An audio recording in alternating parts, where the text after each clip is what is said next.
फजर का वक्त मांगने का है, तो सारी रात तो गुजर गई गेमें खेलते, टीवी देखते, और जो लेने का वक्त था तू सो गया, तो कैसे आएगा तेरे पास?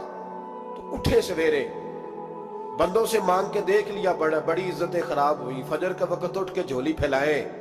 मेरे रसूल पाक अलैहिस्सलाम फरमाते हैं, रब फरमाते हैं, जब बंदे मेरे आगे झोली फैलाते हैं मुझे शर्म आती है, कैसे खाली वापस कर दूं।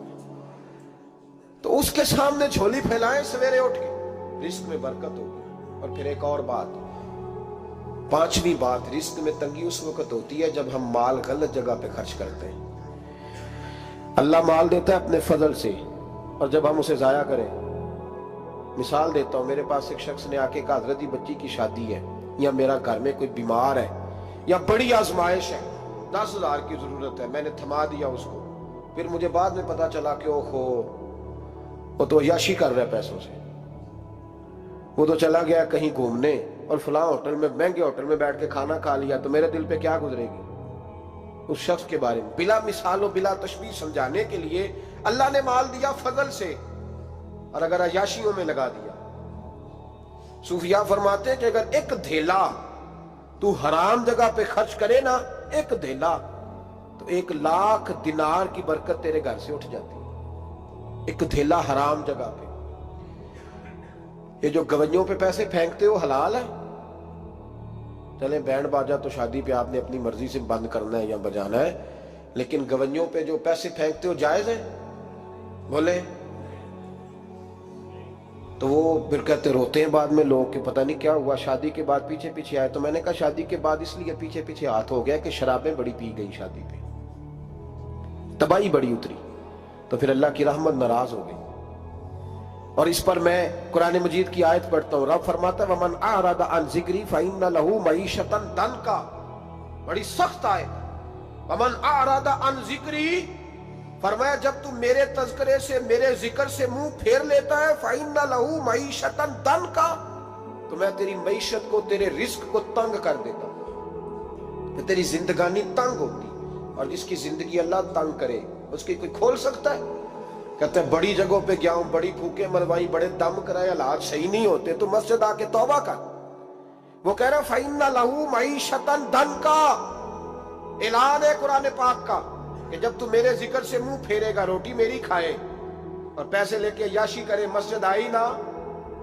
हुक्म तो यह है कि जितनी जितनी नेमत बढ़ती जाए सजदे बढ़ने चाहिए, लेकिन हम लोग सजदे कम करते जाते हैं, फर्द नमाज भी नहीं पढ़ते, फिर रिस्क तंग होता है, फिर अल्लाह के अदल का निजाम चलता है, फिर खराबी होती है। इसलिए याद रखें, कुरान मजीद ने हुक्म दे दिया कि अगर चाहते हो कि रिस्क में बरकत हो तो फिर रिस्क देने वाले के आगे झुक जाओ, फिर रिस्क देने वाले के आगे झुको। तो माली परेशानी का बहुत बड़ा सबब यह है कि हम मस्जिद की तरफ नहीं आते, दीन की तरफ नहीं आते, पैसा नाजायज जगह पे खर्च होता है। आप यकीन करें, मस्जिदों का हाल खस्ता है, मदारस का हाल काबिल रहम है, काबिल रहम हालत है मदारस इस्लामिया की।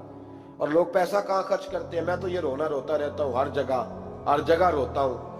मैं दुनिया के किसी पाकिस्तान के कोने में बैठता हूँ तो रोना रोता हूँ। एक्टर पल गए, और अहले सुन्नत का तो वैसे अल्लाह हाफ़िज़ है, कवालों की कोठियां देखने के काबिल है। और नात खां जो सुर सीखते हैं रात को कहीं बैठ के और सिर्फ आवाज सुरीली है, उनके मकान पजारों देखने के काबिल है। और जिस शख्स ने सारी जिंदगी रसूलुल्लाह का दीन पढ़ाया, सारी जिंदगी, शेखुल हदीस मिजाज के लोग हैं जिनकी बेटियों की शादियां भी होने वाली हैं। मदारस के बच्चे मोटे कपड़े पहन के गर्मियों में घूमते हैं, मोटे कपड़े। और कोई चौधरी अगर कभी देने आता है ना किसी मदरसे में पैसे, तो कहता है जी वो मैंने 50,000 रुपया खर्च करना है, तो कुछ जगह कोई काम बताए कौन सा होने वाला है। मैं क्या तू ले जा कार ही, ये काम बताए। अब किसी इमाम की बेटी की शादी होने वाली है तो पहले तुझे जाके बताएं कि वो उस वहां हमने खर्च करने। कहते नहीं नहीं वो मेरा एतबार नहीं, तो एतबार नहीं तो जा दौड़ जा। यहां कोई भूखे नंगे लोग बैठे, ये रसूलुल्लाह का नाम लेते हैं, और जो मुस्तफा का नाम लेते हैं रब उन्हें इतना नवाजता है कि कहीं कोई कमी बाकी नहीं रहती। वो कमाल कर देता है जब वो देता है। दरवाजा रसूल से जिसे मिलता है, मेरे आला हज़रत बोल के कौन देता है? देने को मुंह चाहिए, देने वाला है सच्चा, देने वाला है सच्चा। मैं बहुत दूर था पंजाब के कोने में, तो महफिल से फारूक हुआ तो 5-5 हज़ार के ना 4 नोट एक चौधरी सामने लहदा लहदा करके, और इस तरह शादियों पे नहीं देते। 2000 ਦਾ ਵੱਖਰਾ ਵੱਖਰਾ ਕਰਨਾ ਨਜ਼ਰ ਆਵੇ, उन्होंने कितने न लगे कि 1000 ही दे गया। तो लहदा लहदा करके ना 4 नोट तो यूं किया हज़रत साहब ये। मैंने कहा तू शायद मुझे जानता नहीं, पता नहीं मैं कौन हूँ। उसने कहा क्या मतलब? मैंने कहा मुझे बड़ी बड़ी बड़ी मस्जिदों में लोगों ने कहा आ जाओ, मैंने कहा वहां रहना है जहाँ मस्जिद भी हो और अल्लाह की दी हुई इज्जत भी हो। बड़े इदारों में तो बातें बड़ी सुननी पड़ती है, तो तू समझा ही नहीं हमें, तूने ये किस तरह की बात कर दी? इसको उठा के ले जा। गैरत है बड़ी चीज जहां ने तगोदौ में, पहनाती है ये फक्र को ताजे सरदारा। एक साहब मुझे टेलीफोन करके कहने लगे जनाब एक टाइम चाहिए था। मैंने कहा मैंने यार सारे वक्त इत्तेफाक की बात है कि 6-6 7-7 8-8 महीनों कबल लोग वक्त ले लेते हैं तो टाइम नहीं है। कहने लगे मेरा तो उमरा करांदा भी इरादा सी, मेरा तो मैंने कहा मैंने कभी ख्वाब में भी नहीं सोचा था कि मैं मदीने की इतनी हाजिरी दूंगा जितनी मेरे रब ने मुझे दिलाई है। तू मुझे कौन सी बात बताता है? ये तो मेरे रब का फजल है। मीरा दी गल ना गरीबां दी गल है, मदीने च जाना नसीबां दी गल है। तू कैसी बात बताता है कि थोड़ा सा मैं इशारा दूंगा तो शायद बंदा जो है वो फौरी तौर पे पिघल जाएगा? ऐसा मसला ही कोई नहीं। मेरे रब का तो इतना करम है, इतना करम है कि हमने ख्वाब में भी नहीं सोचा था कि इतना नवाजेगा। तो ये लोग गलत समझते हैं।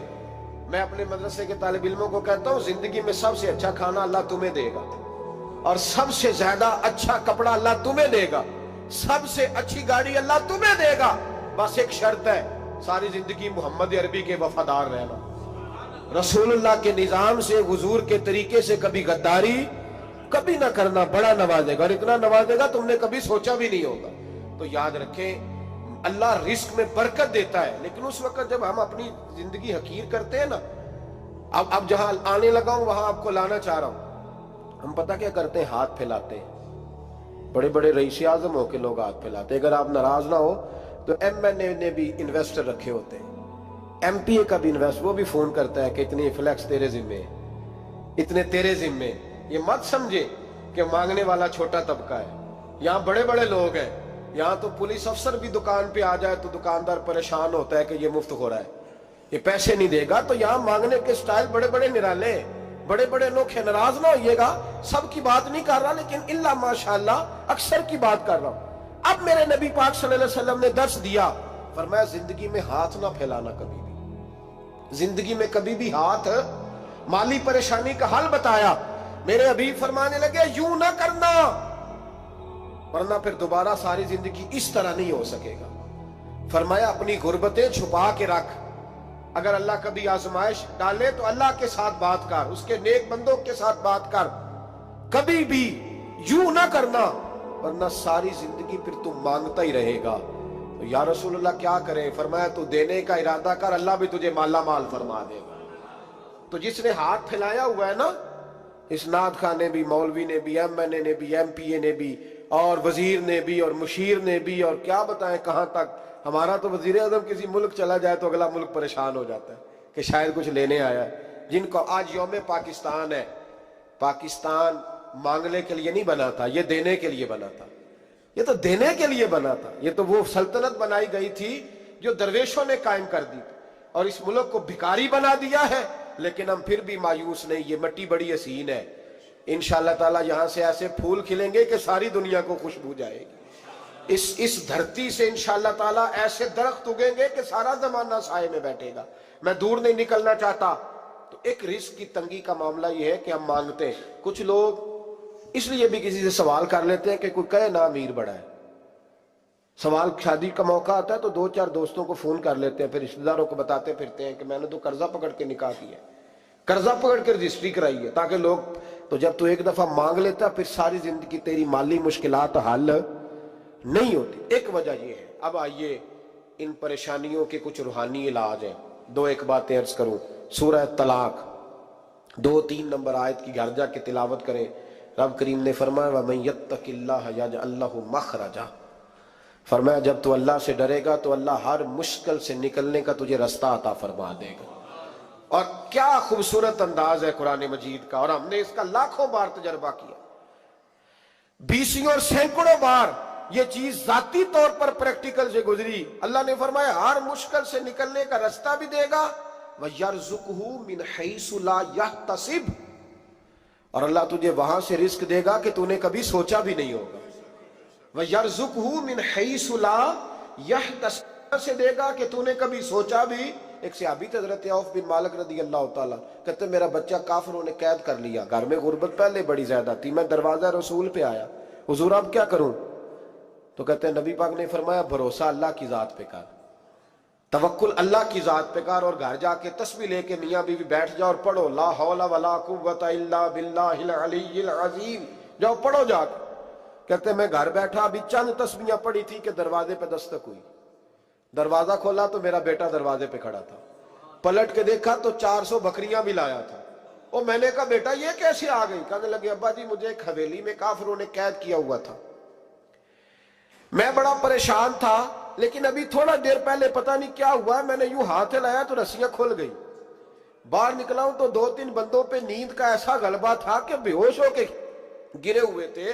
400 بکریاں بھی تھی، میں نے دروازہ کھولا، بکریاں میرے ساتھ دوڑنے لگ گئی ہیں، تو میں 400 بکری بھی لے آیا ہوں، پلٹ پلٹ کے دیکھتا رہا ہوں، پر میلوں کا سفر ہوا وہ آئے ہی نہیں. تو والد کہنے لگے بیٹا چلو پہلے مصطفیٰ کریم سے جا کے پوچھ لیں، دیکھیں کیسے مالی مسئلے حل ہوتے ہیں. حضور سے جا کے پوچھیں کہ ہمارے لیے جائز بھی ہے کہ نہیں. کہتے ہیں دروازہ رسول پہ جا کے ہم کھڑے ہوئے تھے کہ نبی پاک نے فرمایا دیکھا رب کریم کا فضل، دیکھا، فرمایا تیرا بیٹا بھی آ گیا، تیری غربت کا بھی حل ہو گیا ہے، یہ کافر کا مال ہے، اسے مال غنیمت سمجھ کے استعمال کر، تیرا ہی ہے. تو لا حول ولا قوت الا باللہ العلی العظیم پڑھیں تو رزق میں پڑھیں گے انشاءاللہ، بول کے بتائیے پڑھیں گے انشاءاللہ تعالی.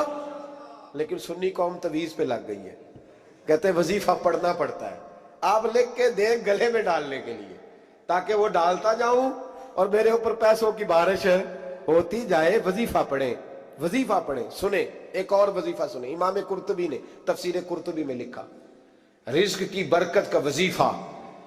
امام قرطبی نے لکھا ہے حضرت انس بن مالک رضی اللہ تعالیٰ عنہ کہتے ہیں ایک شخص حضور کی بارگاہ میں آیا، کہا یا رسول اللہ صلی اللہ علیہ وسلم غربت بڑی ہے، بڑا دکھی ہوں، بڑا پریشان ہوں. تو حضور نے وظیفہ بتایا، فرمایا جب بھی گھر جاؤ نا گھر والوں کو سلام کہنی ہے، السلام علیکم. یعنی کب کہنی ہے؟ جب بھی جاؤ. کب کہنی ہے؟ یعنی گھر سے نکلے ماچس لینے کے لیے، واپس آ کے کہنا السلام علیکم. پھر گھر والوں نے کہا ہو یاد نہیں رہا تھا، وہ تو چینی بھی ختم ہو گئی ہے. پھر گئے چینی لینے تو واپس آ کے پھر السلام علیکم. انہوں نے کہا خو ناراض نہ ہوئیے گا، پتی بھی نہیں چائے کی. اب واپس گئے تو پھر واپس آ کے کیا کہنا ہے؟ تو نبی پاک صلی اللہ علیہ وسلم نے فرمایا جب بھی گھر جا السلام علیکم کہے اور 3 دفعہ سورۃ اخلاص پڑھ دے. اور سورت بھی وہ بتائی جو سب کو آتی ہے، قل هو اللہ احد اللہ الصمد لم یلد ولم یولد ولم یکن لہ کفوا احد. 3 دفعہ یہ پڑھ دے. صحابی بڑے سیانے تھے، بڑے مسئلے حل کرتے تھے ہمارے، فٹافٹ بول پڑے وہ صحابی. کہنے لگے حضور میری تو چھوٹی سی فیملی ہے، کئی دفعہ بچے گھر نہیں ہوتے، ننیال گئے ہوتے ہیں، تو پھر کیا کروں؟ حضور نے فرمایا جب گھر میں کوئی نہ ہو تو اپنے نبی پہ درود و سلام پڑھ دینا، تیرے نبی کا کرم تو تیرے گھر میں ہوگا نا. حضرت انس بن مالک رضی اللہ تعالیٰ عنہ فرماتے ہیں کہ ہم انتظار میں تھے کہ بندہ واپس آئے اور رزلٹ بتائے. کہتے ہیں وہ کچھ دنوں کے بعد واپس آئے تو عجیب بات کی انہوں نے. ہمسایوں سے کئی دفعہ بندے کی نہیں نا اتنی بنتی، اور کئی دفعہ لگتا ہے کہ میرا ہاتھ اوپر ہی رہے، یہ کہیں مجھ سے تگڑے نہ ہو جائے. کہتے ہیں وہ آئے تو نبی پاک صلی اللہ علیہ وسلم نے کہا کیا حال ہے تیرا؟ تو عرض کرنے لگے یا رسول اللہ صلی اللہ علیہ وسلم وظیفہ تو میں نے اپنے لیے پوچھا تھا اور میرے تو ہمسائے بھی امیر ہو گئے. حضور وہ تو میں نے اپنے لیے پوچھا تھا اور میرے دائیں بائیں والے لوگوں کو بڑی برکت ہوئی ہے. تو میرے محبوب مسکرانے لگے. حضور فرمانے لگے گویا برکتیں تیرے گھر میں جب برسی ہیں تو چھن چھن کے ان کا فیض اللہ نے تیرے ہمسایوں کو بھی عطا فرمائے. مشکل تو نہیں وظیفہ؟ کیا کرنا ہے؟ نہیں تو سا نہیں آکھنا مشکل لگتا ہے مجھے.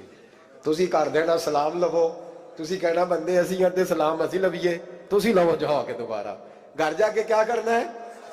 چلے کچھ نہ کچھ 55% بولے ہی ہیں ماشاءاللہ. کیا کریں گے؟ السلام، اور پھر کیا پڑھنا ہے؟ سبحان اللہ. 3 دفعہ سورۃ اخلاص پڑھ دیں، فرمایا اللہ برکت پیدا کر دے گا. اب سنیں، ایک دوست آئے، کہنے لگے حضرت جی بڑے پیروں کے پاس گیا ہوں، مالی مسئلہ حل نہیں ہوتا. تو میں نے کہا میں تجھے نبی پاک کی بارگاہ میں نہ لے جاؤں؟ پیروں کے پیر کے پاس نہ چلے جائیں؟ میں نے کہا سن تیرا مالی مسئلہ حضور حل کر دیتے. مشکات میں حدیث ہے, ایک صحابی نے کہا حضور غربت ہے, فرمایا روز رات کو سورت واقعہ پڑھ, تیرے گھر میں فاقہ نہیں آئے گا. اور یار بتاؤ, جب نبی پاک نے کہہ دیا نہیں آئے گا تو آئے گا, حضور نے کہہ دیا نہیں آئے گا تو آئے گا, اللہ اکبر, آ ہی نہیں سکتا. تو وہ والا وظیفہ پڑھ جو مصطفیٰ کریم نے بتایا ہے, اور رب کریم کی بارگاہ میں گویا نیت ہو کہ یا اللہ میں کوئی خود تو نہیں نہ پڑھ رہا, تیرے نبی نے بتایا ہے, سورت واقعہ پڑھ, تیرے گھر میں فاقہ. حضرت عبداللہ ابن مسعود رضی اللہ تعالیٰ عنہ بیمار ہو گئے, شدید بیمار, اور بیٹیوں کے باپ تھے, بیٹیاں زیادہ تھیں. حضرت عثمان غنی رضی اللہ تعالیٰ عنہ کا دور خلافت تھا. جناب عثمان غنی تیمارداری کرنے آئے اور کہنے لگے عبداللہ آپ بڑے بیمار ہیں, ابن مسعود آپ بڑے علیل ہیں, کچھ پیسے نہ بھیج دوں خزانے سے؟ تو حضرت ابن مسعود کہنے لگے ضرورت نہیں, کہا آپ کی بیٹیاں ہیں کام آئیں گے. تو آپ فرمانے لگے میں نے بیٹیوں کو خزانہ دے دیا ہے. کہا کیا خزانہ دیا ہے؟ کہنے لگے میں نے اپنی بیٹیوں کو پابند کر لیا ہے, وہ رات کو روز سوتے وقت سورت واقعہ پڑھ کے سوتی ہے. تو نبی پاک نے کہا فاقہ نہیں آ سکتا, تو لہذا میری بیٹیوں پہ کبھی فاقہ نہیں آ سکتا. تو روز یہ تو کہتے ہو داماد جی سے کہ بھئی آپ مہربانی کرو, کو خرچہ بڑھاؤ, بچی بڑی پریشان ہے, تو بچی کو بھی ایک خزانہ دے دو, اس کو بیٹے روز رات کو سورت واقعہ پڑھا کر. رات سورت واقعہ پڑھے, صبح سورہ ملک پڑھے, دن کے وقت سورت بقرہ پڑھے. میرے نبی پاک صلی اللہ علیہ وسلم نے فرمایا جس گھر میں سورت بقرہ پڑھی جائے, جن تو کیا شیطان بھی دوڑ جاتا ہے. تو کوئی جادو اثر کر سکتا ہے؟ تو ان وظیفوں پہ عمل کریں جو نبی پاک صلی اللہ علیہ وسلم نے ہمیں عطا کیے ہیں. حضور غوث پاک نے بھی ایک وظیفہ بتایا ہے, وہ بھی بتا دوں آپ کو. غوث اعظم رضی اللہ تعالیٰ عنہ کی خدمت میں ایک شخص آیا, اس نے کہا حضور بڑی تجارت کرتا ہوں, کام نہیں چلتا. فرمانے لگے اب تو اللہ سے تجارت شروع کر دے. کیا مطلب؟ فرمانے لگے 10 کمائے تو ایک اللہ کے رستے میں دے, رب کریم اس کے بدلے میں تجھے 70 عطا فرمائے گا. اس نے کہا حضور اس طرح کروں؟ فرمایا تو یہ کر کے دیکھ, عبد القادر جیلانی وعدہ کرتا ہے اللہ تیری مدد کرے گا. غلام کہتے ہیں وہ 6 مہینے کے بعد آیا. پہلے جب آیا تھا تو پیدل آیا تھا, 6 ماہ کے بعد آیا تو 6 اونٹ تھے اس کے پاس, اور آ کے حاضر ہوا تو کہنے لگا حضور زندگی پتہ نہیں کہاں گزار دی, کاروبار کا تو مزہ ہی اب آیا ہے, اب مزہ آیا ہے کاروبار کرنے کا, اب مزہ آیا ہے. کہ 10 میں سے 1 دیتا ہوں, پتہ نہیں کتنا مہربان ہے. اور یہ آیت ہے وَيَرْزُقْهُ مِنْ حَيْثُ لَا يَحْتَسِبُ, تجھے وہاں سے دے گا کہ تیرا کبھی گمان بھی نہیں گیا ہوگا. روحانی معاملات کو بھی ضرور شامل حال رکھیں, اور مال مانگے اس سے جو بے حساب دیتا ہے, دنیا داروں سے نہیں مانگے, اس سے مانگیں جو دیتا ہے تو پھر بے حساب ہی دیتا ہے. دعا کرتا ہوں